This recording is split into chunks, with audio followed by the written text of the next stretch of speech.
Hello all, welcome to Sriram IAS Hyderabad. నేను మీ Vivek, faculty of history. మనము స్టార్ట్ చేసిన ఈ ఫ్రీ ఆప్షనల్ హిస్టరీ సిరీస్ ఏదైతే ఉందో యూట్యూబ్లో, మనం ప్రీవియస్ సెషన్లో we have discussed some important themes and important question on pre historic ఎరా. అయితే ఇవాళ క్లాస్లో మనము ఎలాబరేట్గా మనం ఇండస్ వ్యాలీ సివిలైజేషన్ గురించి డిస్కస్ చేద్దాం. ఇండస్ వ్యాలీ సివిలైజేషన్ అనగానే మనము ఒక 2-3 డేస్ టీచింగ్ పార్ట్ కానీ ఒక 1 వీక్ బాగా దీనిపైన కూర్చొని చాలా ఫ్యాక్ట్స్ మనం కవర్ చేస్తాం. జనరల్ స్టడీస్ చదివేటప్పుడు చాలా ఇంట్రెస్టింగ్ చాప్టర్ మీ అందరికీ తెలిసినట్టు. అయితే ఇక్కడ మనకి ప్రీవియస్ ఇయర్స్ క్వశ్చన్స్ మనం చూసినట్టయితే యూపీఎస్సీ ఆప్షనల్ బాగా రిపీట్ అయిన థీమ్స్ ఈ చాప్టర్ నుండి ఏంటి అంటే టౌన్ ప్లానింగ్ బేస్డ్ క్వశ్చన్స్ కానీ, సోషో ఎకనామిక్ కండిషన్స్ కానీ, socio religious conditions that prevail during IVC period కానీ, రీజన్స్ ఫర్ ద డిక్లైన్, చాలా కాంప్రహెన్సివ్ రీజన్స్ ఉంటాయి. There is no one single reason, ఎందుకంటే చాలా వాస్ట్ సివిలైజేషన్ మనం చూసినట్టయితే. అండ్ దీనికి ఇది డిక్లైన్ అవ్వడానికి కారణం చాలా రీజన్స్ ఉన్నాయి. ఇవన్నీ కూడా చాలాసార్లు రిపీట్ అయినాయి ఈ థీమ్స్ అన్ని కూడా. అంటే the way of asking questions చాలా డిఫర్ అవుతుంది. The approach in which the questions were asked అది చేంజ్ అవుతా వస్తుంది, కానీ థీమ్స్ మాత్రము చాలా కామనే. ఇవి బాగా మీరు ఫోకస్ చేసి చదవాలి. టౌన్ ప్లానింగ్ కానీ, సోషో ఎకనామిక్ కండిషన్స్ కానీ, socio religious conditions that prevail during IVC period కానీ, రీజన్స్ ఫర్ ద డిక్లైన్, ఇవి బాగా మీరు ఫోకస్ చేయాలి. అయితే ఇవన్నీ ఇంపార్టెంట్ థీమ్స్ ఏవైతే రిపీట్ అవుతున్నాయో మనం బాగా ఫోకస్ చేసి చదువుతాం, చాలా ఆన్సర్ రైటింగ్ ప్రాక్టీస్ కూడా చేస్తాము. కానీ డెఫినెట్ గా ప్రతి చాప్టర్ లో ఒక వాక్యూమ్ అనేది ఉంటుంది. ఆ వాక్యూమ్ ఏరియాస్ ని మీ ముందుకు తీసుకుని రావడమే ఈ ప్రయత్నము. ఈ ఫ్రీ ఆప్షనల్ సిరీస్ ద్వారా మీకు నేను కమ్యూనికేట్ చేస్తున్నాను. అది బాగా మిస్ అయ్యేది, లేకపోతే జనరల్ గా దానిపైన ఎక్కువ డిస్కస్ చేయకపోయే టాపిక్ ఏదైతే ఉందో ఇండస్ వ్యాలీ సివిలైజేషన్ లో మనం జనరల్ స్టడీస్ చదివేటప్పుడు, అది ఏంటి అంటే comparing Indus valley civilization with its contemporary civilizations. అంటే ఇండస్ వ్యాలీ సివిలైజేషన్ ని దాని కాంటెంపరీ ఇంకా వేరే పార్ట్స్ ఆఫ్ ద వరల్డ్ ఏవైతే సివిలైజేషన్స్ ఉన్నాయో, గ్రేట్ సివిలైజేషన్స్ కానీ, మేజర్ సివిలైజేషన్స్ కానీ, వాటితోని కంపేర్ చేసుకుని క్వశ్చన్స్ వచ్చే అవకాశాలు ఉన్నాయి. దాన్ని బేస్ చేసుకుని నేను ఒక శాంపిల్ క్వశ్చన్ తీసుకుని రావడం జరిగింది మీ ముందుకి. And it is very informative. మనం లాస్ట్ సెషన్లో ఎన్నో ఫ్యాక్ట్స్ నేర్చుకున్నాం. ప్రతి సెషన్లో ఆ విధంగా నేర్చుకుని మనం ముందుకు పోతాము. ఏది గ్రే ఏరియా, మళ్ళీ ఇంకోసారి రిపీట్ చేస్తున్నాను నేను ఇక్కడ, అదేంటి అంటే comparing IVC, comparing Indus valley civilization with its contemporary civilizations. So దానిపైన క్వశ్చన్ వస్తే ఏ విధంగా రాయాలి, ఒక శాంపుల్ క్వశ్చన్ మనం చూద్దాము యాజ్ పార్ట్ ఆఫ్ ఇట్. అదేంటి అంటే చూడండి question. Don't worry about the size of the question. బాగా 1-2 సార్లు చూసి బాగా అర్థం చేసుకోండి. నేను ప్రతిసారి చెప్తున్నట్టే questions are like best friends in the class మనకి examination hall. Despite being one of the earliest civilizations, the Indus Valley remains least understood. మళ్ళీ చదువుతున్నాను. Despite being one of the earliest civilizations, the Indus Valley remains least understood. అంటే ఒక concluding part అనేది question లోనే ఇచ్చేయడం జరిగింది. In that context వాళ్ళు ఏదైతే చెప్పారో, ఏదైతే అడుగుతున్నారో, in that context compare the Indus valley civilization with its contemporary civilisations.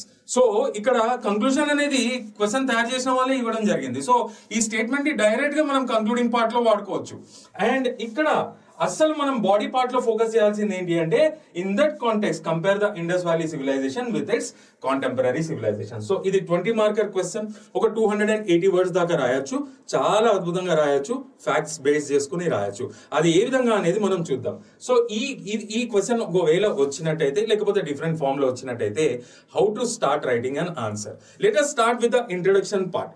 మనం ప్రతిసారి ఇంట్రడక్షన్ ని ఫోకస్ చేసుకుంటూ బాడీ పార్ట్ చేసుకుంటూ కంక్లూడ్ చేస్తున్నాం కాబట్టి అసలు ఇంట్రడక్షన్ లో ఈ విధమైన క్వశ్చన్స్ వస్తే ఏం రాయాలి. మనము ఎవరైతే ఎవాల్యుయేట్ చేస్తున్నారో వాళ్ళకి ఇండస్ వ్యాలీ సివిలైజేషన్ గురించి ఇంట్రడ్యూస్ చేయాలి. What do you know about Indus valley civilization? It is very simple. Indus valley civilization was the ancient most civilization of Indian subcontinent. అది అందరికీ తెలిసిన పాయింటే. ఆ పాయింట్ డైరెక్ట్ గా రాయాలి ఇక్కడ. So it was one amongst 4 major civilisations of the world. And what were the other 3 major civilizations? One was Mesopotamia, other was Egyptian civilization, and the third one was Chinese civilization. So Indus, Mesopotamia, Egyptian and Chinese civilization. ఇది Mediterranean నుండి తీసుకుని Pacific belt వరకు ఉంటాయి అన్నమాట ఈ major civilisations అన్ని కూడా మీరు ఒకవేళ చెక్ చేసినట్టయితే. సో ఈ పాయింట్ రాయాలి. Second point, it was one amongst 4 major civilizations of the world. So all these major civilizations have flourished across great rivers of the world. Indus had flourished across Indus and its tributaries later got expanded to other parts of Indian subcontinent. Mari, what about the Mesopotamian civilization? It flourished across great rivers in present day Iraq. They were Euphrates and Tigris. And manaki Egyptian civilization, the lengthiest river in the world, it flourished across Nile River. And coming to Chinese civilization, it flourished across a river called Wang Ho. So ఈ points మనం introduction part లో రాసి body part కి ఎప్పుడైతే వెళ్తామో అక్కడ మనం ఒక సైడ్ హెడ్డింగ్ పెట్టుకోవాలి. ఏంటి? Comparing Indus valley civilization with its contemporary civilizations. అయితే ఏ ఫీల్డ్స్ లో మనం కంపేర్ చేయొచ్చు అంటే మనకి ఫస్ట్ పాయింట్ మనం ఇక్కడ ఏం రాయాలి అంటే అర్బన్ ప్లానింగ్. మీరు ఎంతో ఎలాబరేట్ గా చదువుంటారు, మనం జనరల్ స్టడీస్ చదివినప్పుడు కూడా ఆ బేసిక్ మినిమం పాయింట్స్ ఇక్కడ చాలు. నేను చెప్తాను ఏ విధంగా రాయాలో ఆన్సర్ అనేది. అయితే ఫస్ట్ మనం డిస్కస్ చేయాల్సింది, కంపేర్ చేయాల్సిన పాయింట్ ఏంటి అంటే అర్బన్ ప్లానింగ్. సో ఇది ఏ విధంగా కంపేర్ చేయొచ్చు? మనకు తెలిసింది ఏంటి ఇండస్ వ్యాలీ సివిలైజేషన్ గురించి? There was uniformity in urban planning. అంటే the towns were built on a common model. So అక్కడ దాని ఫీచర్స్ కూడా రాయాలి. There was well developed drainage, underground drainage system. The towns were built on a grid pattern technology, and the cities were divided into two parts, upper cities and lower cities, and there were even citadels found in major sites of Indus Valley civilization. And this kind of uniformity was lacking in its contemporary civilizations అనే point మనం ఇక్కడ రాయాలి. So first valid point మనకి body part లో ఇంత elaborate గా రాస్తున్నాం కాబట్టి అర్బన్ ప్లానింగ్ అనేది అయిపోయింది, దాన్ని పక్కన పెడదాం. సెకండ్ ఏ పాయింట్ మనం కంపేర్ చేయొచ్చు అంటే పర్టికులర్లీ స్క్రిప్ట్ గురించి మనం కంపేర్ చేయొచ్చు. సో మనకు అందరికీ తెలిసిందే, రీసెంట్ గా న్యూస్ పేపర్ లో కూడా వచ్చింది, చాలా రీసెర్చ్ జరుగుతూనే ఉంది ఇంకా స్క్రిప్ట్ గురించి. ఇట్ ఈస్ కంప్లీట్లీ నాట్ డెసిఫర్డ్, అంటే ఇట్ ఈస్ అన్ అన్డెసిఫర్డ్ స్క్రిప్ట్ అని చెప్పుకోవచ్చు ఇండస్ వ్యాలీ సివిలైజేషన్. మరి ఆ కాంటెంపరీ సివిలైజేషన్ సంగతి ఏంటి అంటే, సో స్క్రిప్ట్ అనేది ఒక పాయింట్ రాసుకుని, Indus script is a pictographic script. It is not completely deciphered and hence it is also called as prehistoric civilization. ఈ వ్యాలిడ్ పాయింట్ కూడా అక్కడ రావచ్చు. So in contrast to Indus valley script, when it comes to its contemporary civilizations, particularly the Mesopotamian civilization, it was a cuneiform script. When it comes to Egyptian civilization, it was hieroglyphic script. And when it comes to Chinese civilization, it is recognized as oracle bone script. అంటే emergence అప్పుడు. So all these three contemporary civilisations కి సంబంధించిన scripts ఏవైతే ఉన్నాయో they are completely డెసిఫర్డ్. అందుకని in contrast అనేది వాడాను. So I hope you are understanding. First point ఏమో అర్బన్ ప్లానింగ్ తో కంపేర్ చేసాం, సెకండ్ ఏమో స్క్రిప్ట్ పైన కంపేర్ చేస్తున్నాం, ఏ విధమైన స్క్రిప్ట్స్ అనేది కూడా చెప్తున్నాము. అయితే ఇండస్ ఏ విధంగా odd one out ఉంది అంటే it is not completely deciphered when it in comparison with its contemporary civilizations whose scripts were well deciphered. అయితే ఇది ఒక కంపారిజన్. థర్డ్ పాయింట్కి వెళ్ళిపోదాం. ఇక్కడ మనం డిస్కస్ చేయాల్సింది పొలిటికల్ సిస్టమ్. అయితే ఇక్కడ మనకి ఈ పొలిటికల్ సిస్టమ్ అనే పాయింట్ రాసుకుని, when it comes to Indus valley civilization there are no concrete evidences about the existence of kings or kingdoms.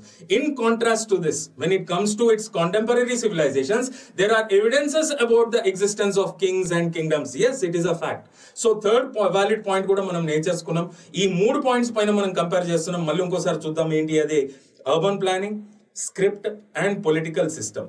నాలుగో విషయం మనం ఏది డిస్కస్ చేయొచ్చు ఇక్కడ అంటే రిలీజియస్ కండిషన్స్ గురించి డిస్కస్ చేయొచ్చు. ఎస్, ఇప్పుడే చెప్పాను Indus script is not completely deciphered. So ఏ విధమైన రిలీజియస్ రైటింగ్స్ ఉన్నాయా లేకపోతే రికార్డ్స్ ఉన్నాయా అనేది ఇప్పటికీ తెలియదు. బట్ ఇది మనం అందరం చదువుకున్నదే. There were multiple faiths when it comes to Indus society. People use to worship to mother goddess, people use to worship to proto Shiva, people use to worship to the male and female sex organs, people use to worship to the trees, snakes or animals. ఇవన్నీ కూడా మనం చూసినాం. అయితే ఇక్కడ when it comes to its contemporary civilizations అక్కడ కొంచెం మనం ఈ పాయింట్స్ రాయాలి. When it comes to Mesopotamian civilization there was a polytheism.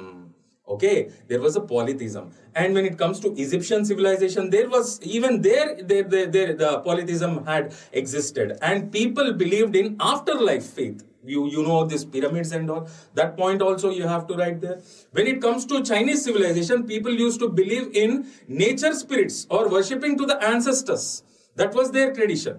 So ఈ విధమైన కంపారిజన్, ఈ పాయింట్స్ అన్ని మనము ఆ పాయింట్ దగ్గర రాయాలి. ఏంటి? Religious conditions.